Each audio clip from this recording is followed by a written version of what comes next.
Assalamualaikum warahmatullahi wabarakatuh. Perkenalkan, nama saya Nurul Fitrah dari Prodi Pendidikan Biologi Fakultas Keguruan dan Ilmu Pendidikan Universitas Muhammadiyah Parepare. Pada kali ini, saya akan memaparkan jurnal yang telah saya kaji dengan judul Pemanfaatan Mikroorganisme dalam Pengembangan Makanan Halal Berbasis Bioteknologi. Bioteknologi dibagi menjadi dua jenis. Ada bioteknologi konvensional dan ada bioteknologi modern. Adapun ciri-ciri bioteknologi modern yaitu melibatkan rekayasa fermentasi serta pengetahuan biokimia dan biomolekuler, umumnya untuk kebutuhan industri dan melibatkan berbagai macam teknik dari berbagai disiplin ilmu pengetahuan.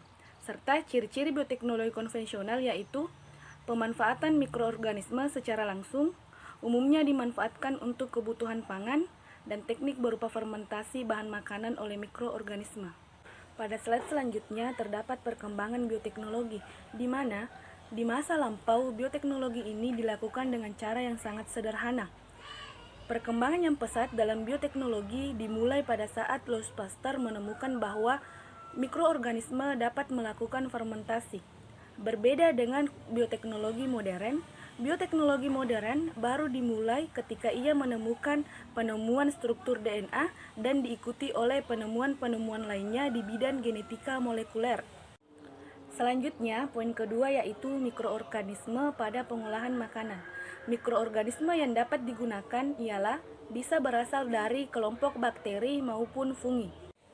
Poin yang ketiga, terdapat bioteknologi tradisional berbasis fermentasi. Jika ditinjau dari segi kesehatan, produk fermentasi mampu meningkatkan daya cerna dan kualitas nutrisi makanan, meningkatkan nilai gizi, meningkatkan keamanan makanan melalui penghambatan patogen. Kita sendiri ketahui bahwa makanan fermentasi di Indonesia dapat diklasifikasikan menjadi 4 jenis. Yang pertama, fermentasi asam laktat meliputi buah, sayur, susu, dan daging. Yang kedua, fermentasi jamur meliputi kedelai dan kacang. Yang ketiga, fermentasi alkohol meliputi beras dan singkong.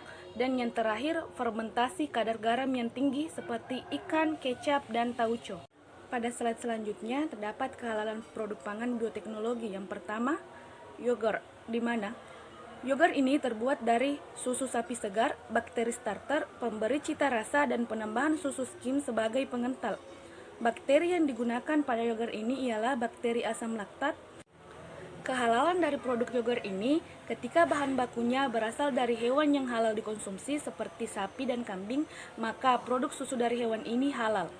Kehalalan produk pangan bioteknologi yang kedua yaitu tape. Produksi tape dilakukan melalui proses fermentasi dengan bantuan beberapa jenis mikroorganisme seperti kapang dan kamir. Proses fermentasi tape memanfaatkan respirasi anaerob. Kemudian, tape ini mengandung alkohol, namun alkohol yang ada pada tape tidak memabukkan bagi orang yang mengkonsumsinya. Yang ketiga, terdapat keju. Keju ialah salah satu produk bioteknologi yang berasal dari penggumpalan protein susu. Kehalalan keju bisa berasal dari bahan baku susu yang bersumber dari nabati maupun hewani. Ketika susu bersumber dari nabati, seperti kedelai yang halal, maka dapat diartikan keju ini halal. Namun, ketika susu berasal dari sumber hewani, maka perlu diperiksa terlebih dahulu. Jika ia berasal dari hewan yang halal dikonsumsi seperti susu sapi, susu kambing, susu kerbau, dan susu domba, maka produk susu hewan ini halal. Keju ini menjadi tidak halal ketika ia diproduksi dari hewan yang tidak halal. Kesimpulan dari jurnal ini ialah pemanfaatan bioteknologi sudah sangat luas dan mencakup berbagai bidang, salah satunya dalam pemenuhan kebutuhan primer terhadap makanan. Salah satu cara yang dilakukan yaitu dengan cara mengaplikasikan bioteknologi baik pada makanan maupun pertanian yang dilakukan secara konvensional dan modern.